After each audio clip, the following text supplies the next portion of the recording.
On lève la tête en entrant dans le bâtiment BruCity. Ces 12 disques peints sur plusieurs étages s'alignent parfaitement. Pour autant, et c'est le jeu, qu'on trouve le bon point de vue.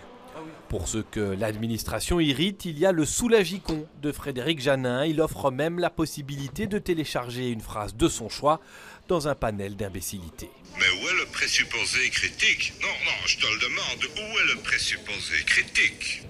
Après avoir entendu la phrase énervante, on peut aller se soulager. Comme ça.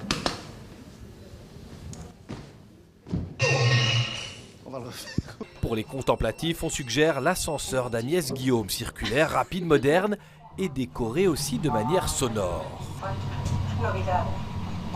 La bande-son a été construite en interviewant une cinquantaine de Bruxellois, mais d'origine de pays différents, qui ont tous une langue différente, auxquels j'ai posé les trois mêmes questions.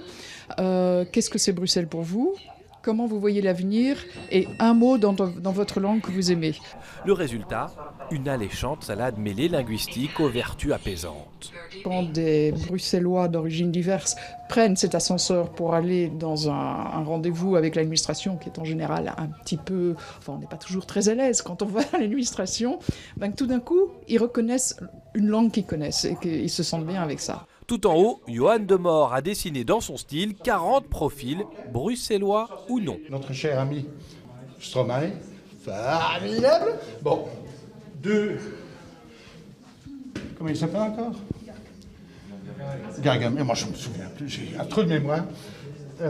Parce qu'il y a deux madames bruxelloises avec leurs légumes, etc.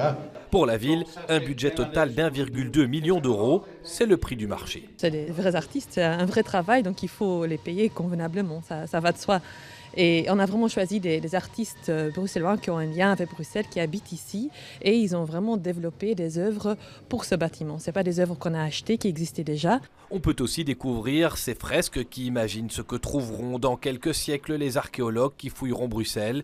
Au total, 12 œuvres d'art, parfois en plusieurs pièces, pour donner une âme et du cachet à ce bâtiment administratif.